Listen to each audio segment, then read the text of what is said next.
Hare Krishna, dear Vedic girls. Thank you so much for joining Vedic Girl channel. In this video, I would like to explain to you how to keep up with your sadhana, spiritual sadhana, while you are doing intense studies. I studied in computer science. That was my bachelor's degree for 4 years. As you know, it's not so easy. If you have taken vow of chanting 16 rounds, then no matter you have intense studies or not, you have to stick to your vows. You have to chant 16 rounds.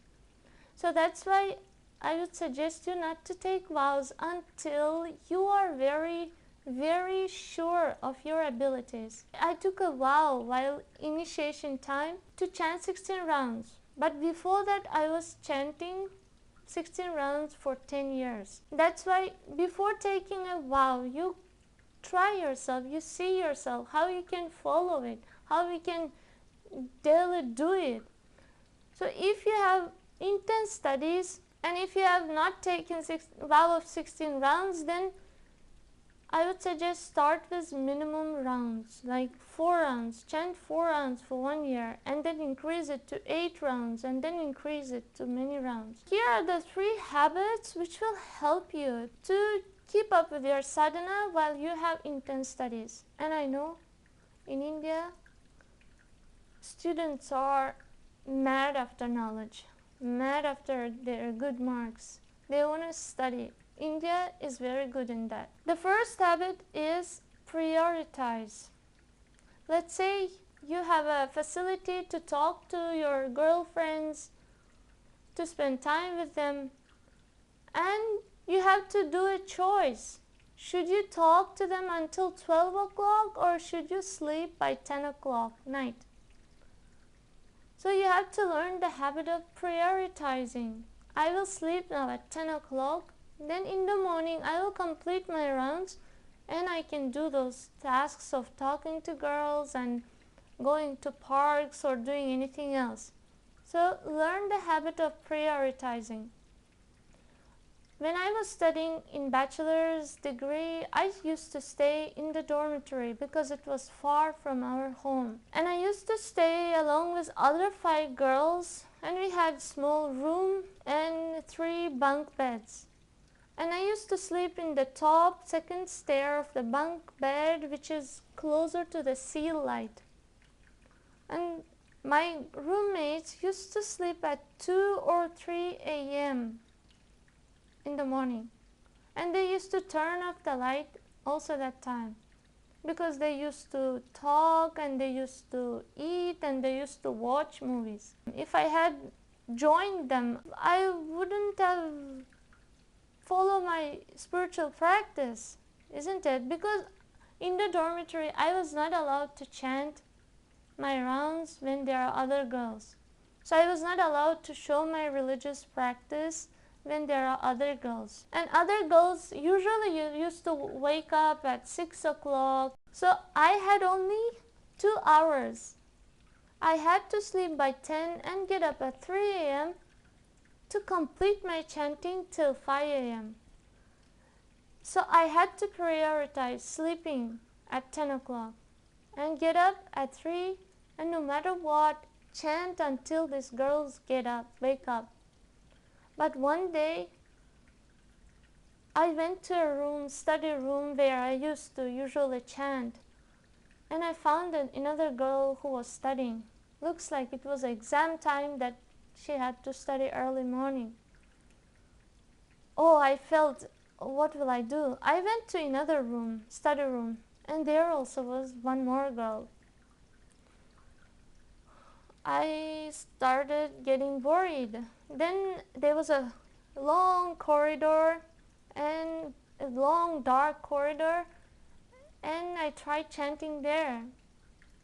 But some doors where girls have their rooms were open, and my voice was audible to those sleeping girls. I was not allowed to do that, so I had to go out. And it was like minus 30 degrees outside, and it was winter time. So I went out and I started chanting. And after after some point, my hands inside my bead bag started getting frozen, and it became so painful that I cried, and I told and I prayed, Krishna, no matter what, I'll continue chanting your names. And another day, similar day, where I didn't find a place to chant, there were a drying rack in the end of the corridor, long corridor, where girls used to hang their innerwears. And I hid myself behind that rack, and the water from those innerwears were wetting the floor where I was sitting. And I put my shoes there, and I sat on top of my shoes, and I continued chanting. And suddenly I felt like crying and praying, Krishna, no matter what, I will continue chanting your names. So no matter what, sometimes in the initial years of our spiritual life, Krishna may test us, or these struggles may come due to our karma, bad karma. So no matter what, if we keep on prioritizing Krishna and our devotional practice, then Krishna will shower his mercy upon you. He will give you chance where you will have abundant time to chant, to read, and to be with devotees. So keep on prioritizing Krishna no matter what. Second habit which helped me is use any given time to practice devotional service. During my studies, sometimes I used to travel a lot to learning some languages. I was learning some French or German, which I don't know now, but I used to travel a lot, and sometimes I used to go to market to buy groceries. So those times when I'm in the bus, I used to take my beads and I used to chant, or I used to listen lectures, or I used to read books. So traveling time you can use whatever is given to you, the time where you can dedicate to Krishna no matter what. Those days I didn't have Kindle books, or I didn't have phone.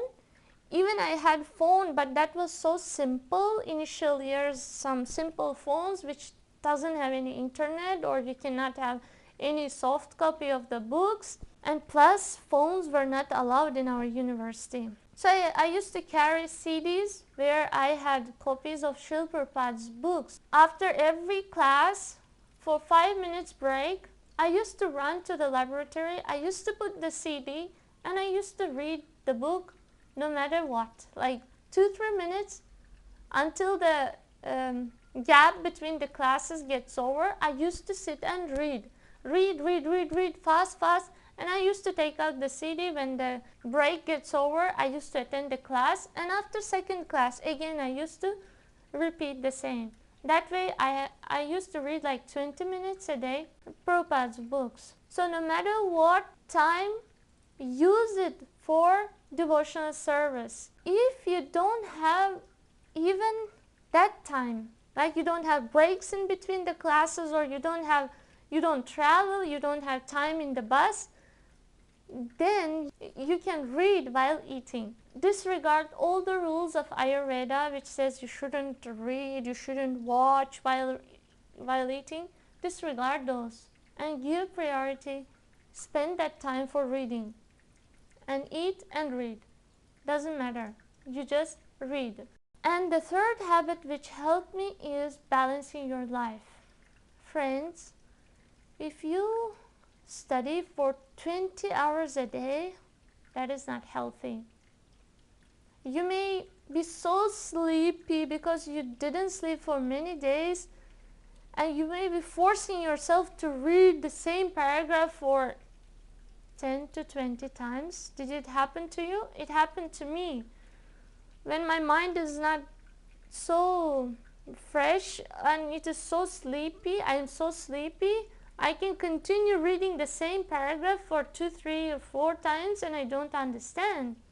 So that's the result of not balanced life. That's the result of not living a balanced life. When you live balanced life, when you have enough time for sleep, 7, 8 hours of sleep, when you have enough time for taking your food 3 times a day, when you have enough time to relax, like be with your friends, be with your family, and when you have enough time for spiritual practice, that time your brain starts working nicely. And when you hear once or twice, you will memorize the subject. You don't need to study to read the same paragraph and memorize the text for 100 times. But if you just refresh your mind, intellect, you can do it. Freshened intellect, when you read the subject, you will understand it very fast. So when I was a schoolgirl, I used to play chess from childhood. So 3-4 times in a year, I used to go to the chess tournaments, which used to last for 20 days each. So I used to miss 2-3 months of school education. But when I used to come back, somehow I used to study the subjects which my classmates studied, and I used to catch up them. How? Because my parents, my father was expert in in chemistry, in mathematics, in Russian, and in physics. He used to explain me subjects so easily and understandably that there was no need for me to memorize, because he used to explain with so much logic and show so many examples in life that I used to grasp it nicely. And my mother is a doctor, and she used to teach me the botany or biology or anatomy. She was so expert in it. She used to explain me in such a way that I understand the subject. So that way I used to catch up with the other classmates no matter how much I missed in my class. So if you balance your life, if you sleep enough, if you have time for spiritual practice, you don't need to memorize the subjects.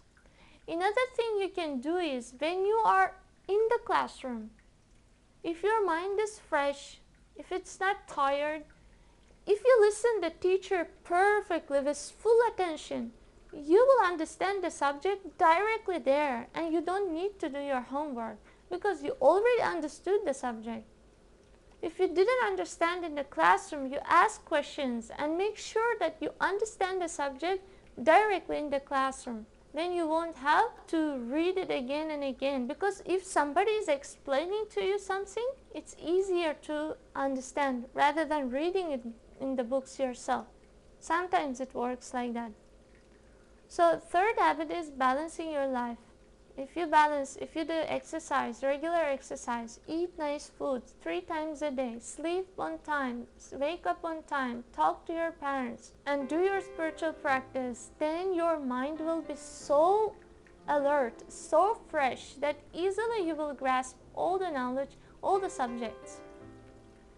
So these are the 3 habits which will help you to catch up with your sadhana, and which helped me to catch up with my sadhana. Thank you so much.